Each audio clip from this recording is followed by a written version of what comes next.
Okay, तो start करते हैं। चैप्टर के फर्दर एक्सप्लेनेशन से पहले हम उसके जितने भी इंपॉर्टेंट पॉइंट्स हैं, नोट्स हैं, उसका एक बार एक्सप्लेनेशन देख लेते हैं। इससे आपको जो पेपर का आइडिया है वो आपका हो जाएगा कि किस तरह के क्वेश्चंस आना है और क्या चैप्टर में इंपॉर्टेंट थिंग्स हैं।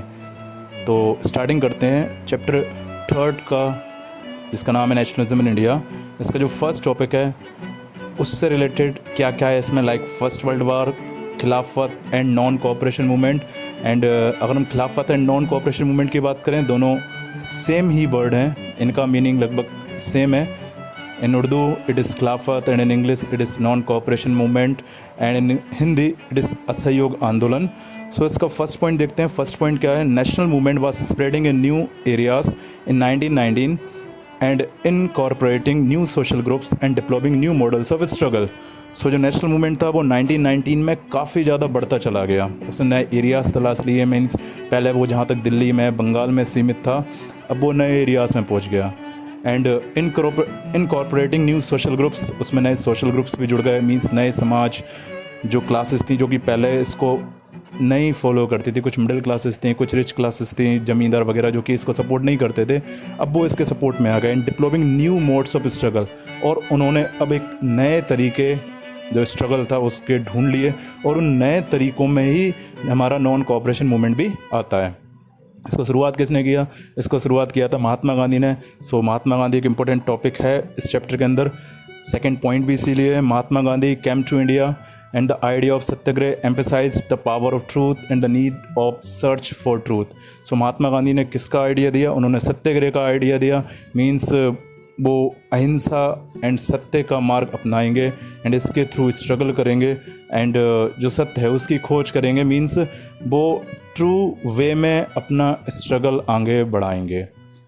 Now third point, he advocated that physical force was not necessary to fight the oppressor।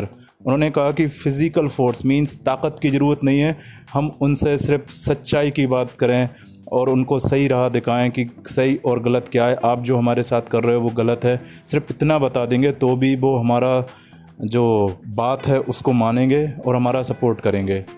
Now fourth point, in 1916 he traveled to Champaran in Bihar to inspire the peasants to struggle against the oppressive plantation system।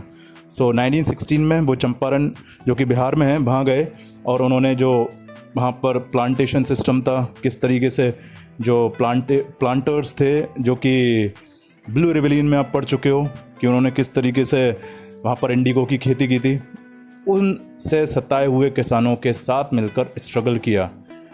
Now जो अगला topic है वो है हमारा the idea of सत्याग्रह।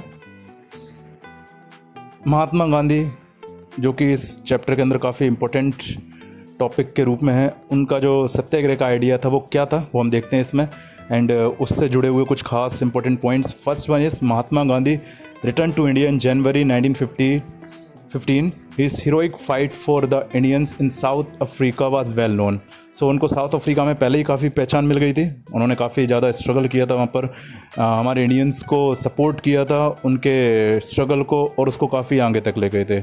इस noble method of mass agitation known as satyagraha had yielded good results, और उनका जो सबसे अच्छा तरीका था सत्याग्रह का, उससे वहाँ पर साउथ अफ्रीका में उनको काफ़ी अच्छे रिजल्ट्स मिले थे।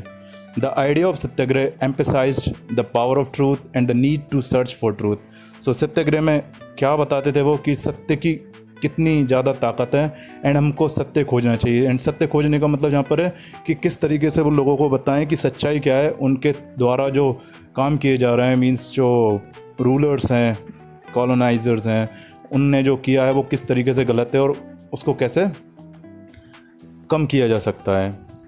इन 1916 Gandhi traveled to Champaran in Bihar to inspire the peasant to struggle against the oppressive plantation system। so ये पॉइंट हम पहले ही देख चुके हैं कि उन्होंने किस तरीके से चंपारण में अपोज किया प्लांटेशन सिस्टम का। नाउ फोर्थ पॉइंट देखते हैं। in 1917 crops failed in Kheda district of Gujarat but the government refused to remit land revenue and insisted on its full collection। so इसका भी विरोध गांधी जी ने किया था। ये भी जो सत्याग्रह आंदोलन है उसका एक छोटा सा पार्ट खेड़ा जो कि गुजरात की एक डिस्ट्रिक्ट है वहाँ पर हुआ था, और वहाँ पर कारण क्या था कि गवर्नमेंट ने क्रॉप्स फेल होने के बाद भी पूरा कलेक्शन जो था रेवेन्यू का वो मांगा था। एंड इसके विरोध में वहाँ पर सत्याग्रह आंदोलन किया गया। Fifth point, 1918 Mahatma Gandhi intervened in a dispute between workers and mill owners of Ahmedabad. So उन्होंने दखल दिया एक जो डिस्प्यूट हुआ था mill workers and mill owners के बीच में अहमदाबाद में।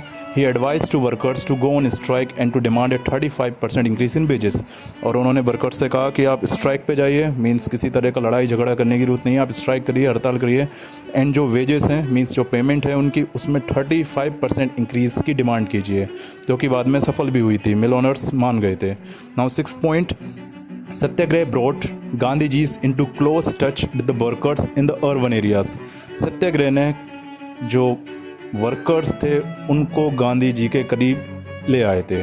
क्यों? क्योंकि उनकी काफ़ी सारी डिमांड्स जो कि पहले नहीं मानी जा रही थी बट बिकॉज ऑफ सत्याग्रह अब मानी जाने लगी थी। Now the next topic is Rowlatt Act. And क्या है ये रोल्ट एक्ट? ये कुछ ऐसा कानून था जिसके द्वारा जो सरकार थी वो किसी भी तरह की पॉलिटिकल जो एक्टिविटीज़ थी उसको रोकने के लिए, उसको ख़त्म करने के लिए जो पॉलिटिशियंस थे उनको बिना किसी मुकदमा चलाए 2 साल तक जेल में बंद कर सकते थे, उनको कभी भी पकड़ सकते थे। और इसी के ख़िलाफ़ जो महात्मा गांधी थे उन्होंने अपना एक आंदोलन चलाया था, इसके बारे में यहाँ पर थोड़ा डिस्क्राइब किया गया है। तो when the Rowlatt Act 1919 was passed hurriedly through the Imperial Legislative Council in spite of unanimous opposition of the Indian members, Gandhi patience comes to an end. So इसका काफ़ी विरोध किया गया था बट फिर भी उसको पास कर दिया गया काफ़ी जल्दी से, हरीडली 1919 में। तो गांधी जी का जो पेशेंस था वो अब ख़त्म हो गया। Gandhi ji wanted non violent civil disobedience against such unjust laws which would start with a hartal on 6 अप्रैल। सो इसको स्टार्ट किया गया एक हड़ताल के थ्रू 6 अप्रैल में।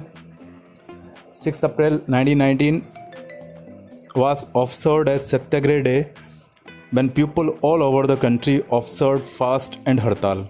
So 6 April 1919 के दिन सत्याग्रह डे ऑब्जर्व किया गया और लोगों ने जगह जगह फास्ट और हड़ताल की।